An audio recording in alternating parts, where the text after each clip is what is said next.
Kalau kamu tim yang percaya perempuan layak punya mimpi dan bisa hidup mandiri, atau tim yang ngerasa perempuan cuma bisa bergantung sama laki-laki?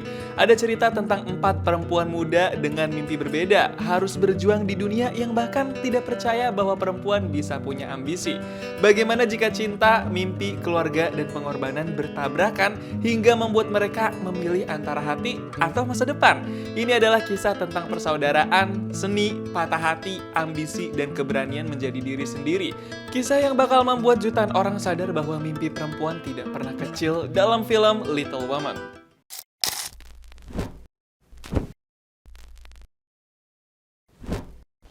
Cewek-cewek di rumah sederhana ini tuh kakak adik. Mereka 4 bersaudara. Anak pertama namanya Meg, diperanin sama Emma Watson. Dia yang lagi duduk tuh. Kalau anak kedua namanya Joe, diperanin sama Saoirse Ronan. Dia yang lagi dandanin rambut Meg. Kalau yang paling belakang itu anak keempat alias anak bungsu, namanya Amy, diperanin sama Florence Pugh. Nah, yang ini anak ketiga, namanya Beth, diperanin sama Eliza Scanlon. Mereka berempat tuh emang kakak adik yang semuanya deket dan akrab. Walaupun diantara mereka ada yang kadang berantem, wajar aja lah ya, namanya kakak adik kan. Suatu hari, Joe sama Meg lagi ke pesta dansa gitu. Mereka cuma berduaan. Tapi karena Joe nih orang canggung dan kikuk gitu, jadi dia nggak pede buat dansa sama cowok asing. Akhirnya dia malah melipir ke ruangan kosong. Di dalam ruangan itu, Joe malah nggak sengaja kenalan sama Laurie, cowok dari keluarga bangsawan yang ternyata rumahnya tetanggaan sama keluarganya Joe. Lawrence, but I'm not Miss March, I'm only Joe. And I'm not Mr. Lawrence, I'm only Lori. Baru aja kenalan bentar sama Laurie, Joe udah diganggu tuh sama Meg yang kakinya keseleo pas dansa. Terus si Laurie tiba-tiba nawarin pulang bareng karena mereka tetanggaan. Ya udah deh, jadinya mereka pulang bareng tuh. Suatu hari, mamahnya 4 cewek itu baru pulang dari suatu tempat. Si mama kayak kelihatan sedih dan gak tenang gitu tuh. Padahal hari itu lagi hari Natal. Tadinya mereka semua udah siap-siap mau makan bareng buat menyambut hari Natal. Tapi tiba-tiba si mama bilang kalau dia ngelihat ada ibu-ibu miskin yang punya 5 anak dan kelihatan lagi kelaparan. Si mamah ngide buat kasih makanan mereka ke orang miskin itu. Walaupun pasrah, tapi akhirnya mereka semua sepakat buat kasih makanan mereka ke orang miskin yang tinggal di gubuk itu. Pas mereka balik ke rumah lagi, mereka syok. Ternyata di meja makan udah tersusun rapi banyak makanan. Malah lebih enak itu makanan-makanannya. Ternyata itu dari keluarga si Laurie. Mereka semua seneng banget dan gak nyangka ternyata keluarga Laurie, si bangsawan itu baik banget. Suatu hari Joe lagi main ke rumah tantenya. Si tante itu orang kaya. Dia punya rumah gede dan hidupnya sendiri. Jadi suka banget nyuruh ponakannya ke rumah buat nemenin dia. Di situ si tante bilang kalau dia ada rencana pergi ke Eropa dan dia butuh ditemenin sama salah satu ponakannya. Si tante minta Joe nurut sama dia kalau mau diajak ke Eropa. Gara-gara itu Joe jadi berharap banget tuh. Di samping itu ada Amy yang lagi mondar-mandir sambil nangis di depan rumahnya Laurie. Si Laurie penasaran dah tuh, kenapa dia? Langsung aja dia tanya Amy lagi kenapa. Ternyata si Amy abis dapat hukuman dari gurunya karena ngegambar muka si guru. Mr. Davis hit me. Gara-gara kasihan si Amy jadi dibawa ke dalam rumah Laurie dulu tuh. Di situ Amy seneng banget karena bisa lihat buku-buku gambar mahal. Gak lama kemudian, Meg, Joe, sama si Mama datang buat jemput Amy. Tiba-tiba Joe langsung semangat banget karena dia ngeliat banyak buku bacaan di rumah Laurie. Sejak saat itu, Laurie jadi lebih deket sama kakak adik cewek itu. Dia sering main dan bahkan berperan di teater bareng. Suatu malam, Joe sama Meg nonton teater bareng Laurie dan temannya. Mereka berasa double date gitulah. Pas pulang dari teater itu pun mereka berempat kelihatan happy banget. Seru dah pokoknya. Tapi pas baru pulang ke rumah, Joe tiba-tiba perasaannya nggak enak karena dia abis nyari tulisan novelnya nggak ada di lemari. Joe langsung bisa nebak tuh kalau yang nyari masalah itu si Amy. Dan bener aja dong, ternyata Amy ngebakar kertas tulisan novelnya Joe karena ngambek si Joe nggak ngajak-ngajak Amy buat nonton teater. Tapi abis itu Joe langsung ditemenin si Mamah buat merenung. Dan dengan nasihat si Mamah, akhirnya Joe mau maafin Amy. Suatu hari 4 bersaudara itu lagi main sama Laurie dan temennya yang cowok itu di pantai. Mereka asik banget tuh main bareng-bareng. Tapi Meg kelihatan lebih asik berduaan sama temannya Laurie. Sementara itu si Laurie malah lagi mepet ke Joe. Laurie kelihatan naksir banget itu sama si Joe. Tapi Joe-nya malah biasa aja. Gak lama setelah itu, bener aja dong, Meg bakal nikah sama temannya Laurie. Di hari itu, Meg seneng banget karena bakal resmi menikah. Tapi Joe malah gak rela Meg mau nikah. Joe ngerasa Meg itu harus kejar ambisinya dulu, bukan malah fokus nikahin cowok. I want to get married. Why? Because I love him. You will be bored of him in 2 years, and we will be interesting forever. Walaupun awalnya nggak rela, akhirnya Joe mau nggak mau ngerelain juga tuh kakaknya alias Meg nikah sama cowok. Dan Meg pun resmi menikah sama temennya Laurie. Meg emang kepengen punya keluarga dan nikah sama cowok yang dia cintai dari lama. Di momen acara pernikahan Meg itu, tiba-tiba ada hal yang bikin shock. Amy lari-lari sambil teriak dan bilang kalau si tante bakal pergi ke Eropa. Denger itu, si Joe udah pede kalau dia yang bakal diajak. Ternyata yang diajak adalah Amy. Joe langsung melas mukanya. Europe with you. Yes, she wants me to work on my art and my French, of course. You don't really like French, though, do you? Akhirnya mau nggak mau, Joe berusaha tegar dan tetap happy buat Amy. Beberapa hari setelah itu, Joe curhat ke Laurie kalau dia lagi kebingungan mau ngapain.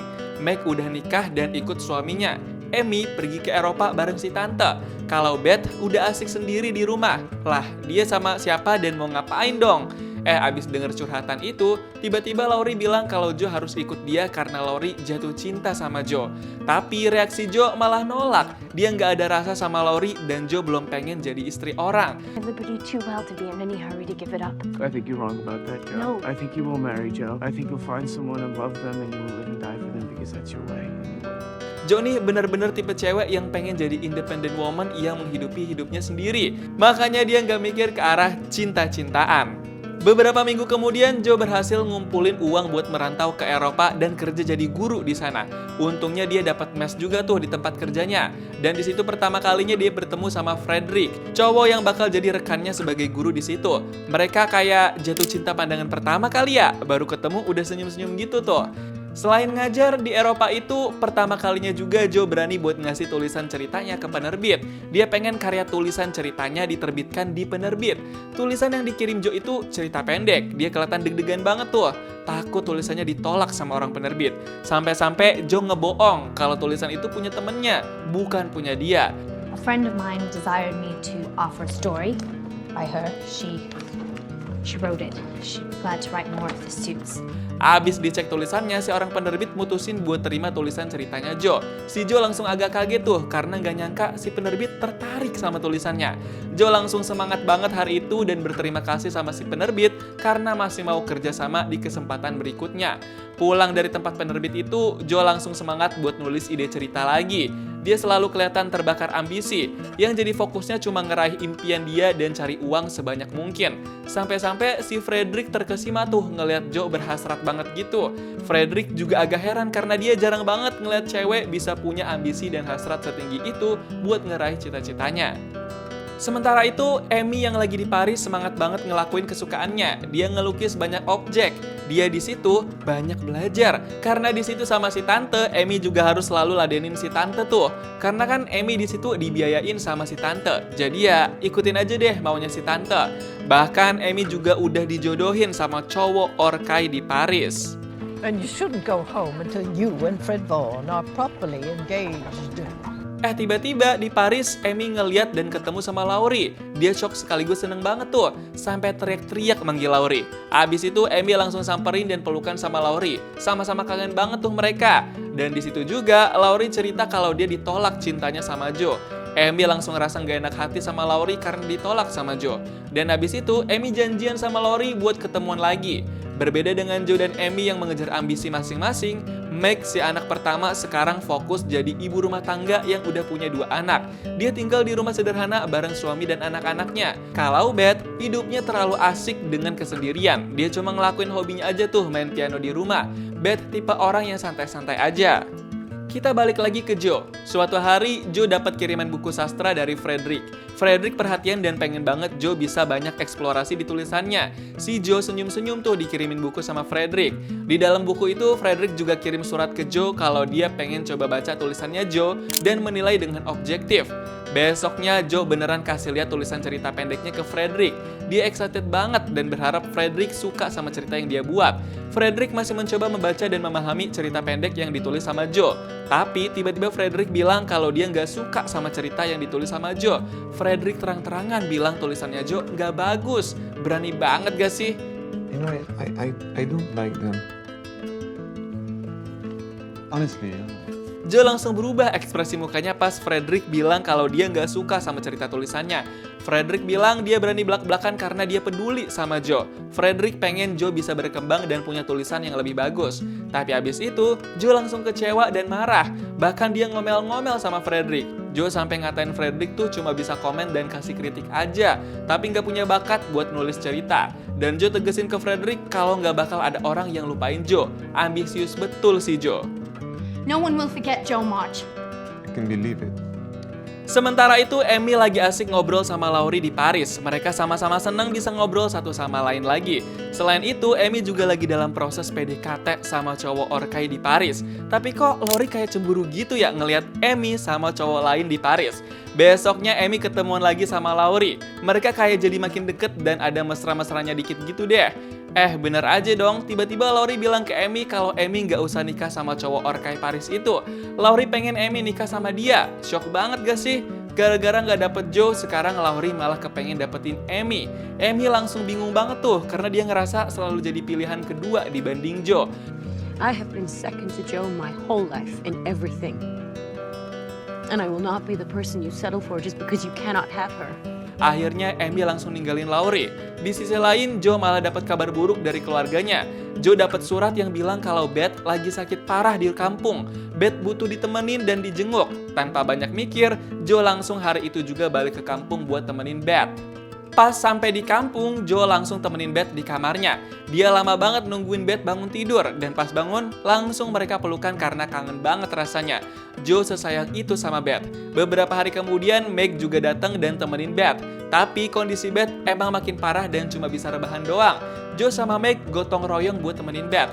Dan sampai akhirnya, suatu pagi Joe kebangun dari tidurnya dan ngeliat Beth udah nggak ada di kasurnya.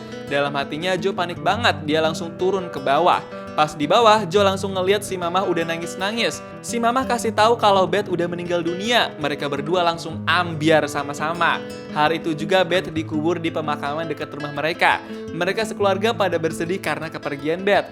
Di sisi lain, Amy masih belum dikasih kabar kalau Beth udah meninggal. Dia masih biasa-biasa aja tuh di Paris sama si tante. Malahan Amy habis dilamar sama cowok Orkai di Paris. Tapi Amy bilang kalau dia nggak bisa terima lamarannya cowok Orkai itu karena dia lebih cinta sama Laurie sebenarnya. Dan si tante langsung kecewa. Sampai akhirnya nggak lama kemudian Amy baru dapat kabar kalau Beth udah meninggal dunia. Dia lagi sedih banget tuh. Amy hari itu langsung mau balik ke kampung dan ditemenin sama Laurie. Di situ Amy juga cerita kalau dia nolak lamaran cowok Orkai Paris. Amy bilang kalau dia lebih mencintai Laurie sebenarnya. Dan langsung aja Laurie nyium Amy dan mereka resmi jadi pasangan. Pas sampai di kampung, Laurie langsung samperin Joe. Si Joe seneng banget tuh ketemu Laurie karena dia juga kangen banget. Tapi Joe malah kaget karena dia dikasih tahu Laurie sama Amy sekarang pacaran.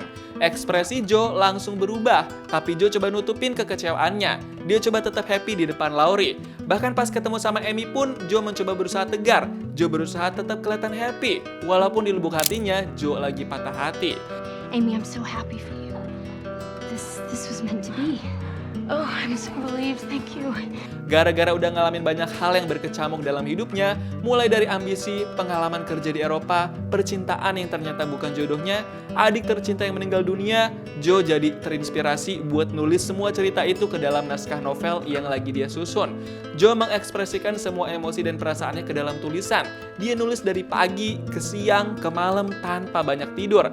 Sampai-sampai Joe disamperin sama si Mamah karena terlalu sering di atas loteng buat nulis novel. Si Mamah penasaran, Joe kenapa bisa seambisius itu dan gimana perasaannya sekarang. Joe bilang kalau dia pengen jadi wanita mandiri, cuma dia juga suka ngerasa kesepian dan masih butuh cowok. I'm so sick of it. But I'm so lonely. Tapi nggak lama setelah itu, Joe langsung kirim tulisannya ke penerbit dia waktu itu. Joe berharap cerita tentang kehidupannya, ambisinya bersama kakak adiknya bisa jadi inspirasi bagi wanita-wanita di luar sana. Beberapa hari kemudian, Joe cerita kalau dia kirim cerita novel soal kehidupannya bersama kakak adiknya ke penerbit. Dan Meg sama Amy langsung excited pengen baca novelnya Joe. Gak lama kemudian, Joe dipanggil sama orang penerbit buat negosiasi, karena si penerbit udah terima novelnya Joe dan setuju buat diterbitkan. Joe seneng banget tuh, dan hari itu juga mereka menyepakati negosiasi pembagian royaltinya. Dan beberapa minggu setelah itu, novel karya Joe yang berjudul Little Woman resmi jadi dan akan dijual belikan di toko buku. Joe seneng banget bisa nerbitin novel pertamanya. Bukan cuma itu, Joe juga resmi tunangan sama Frederick dan udah dikenalin sama keluarganya. Hidup Joe bahagia banget, ambisi cita-cita bisa didapat, pasangan alias jodoh juga aman. Little Woman bukan sekedar cerita perempuan, ini kisah tentang keberanian bermimpi di dunia yang meremehkan kamu. Tentang mencintai, kehilangan, bangkit, dan lalu menulis hidupmu sendiri, meskipun semuanya tidak berjalan sesuai rencana. Karena pada akhirnya hidup bukan soal memilih satu mimpi, tapi menghargai jalan unik yang membawa kita ke versi terbaik diri kita sendiri. Gimana nih pendapat kamu tentang film Little Woman? Coba tulis di kolom komentar dan kasih tahu kamu mau diceritain alur film apa selanjutnya.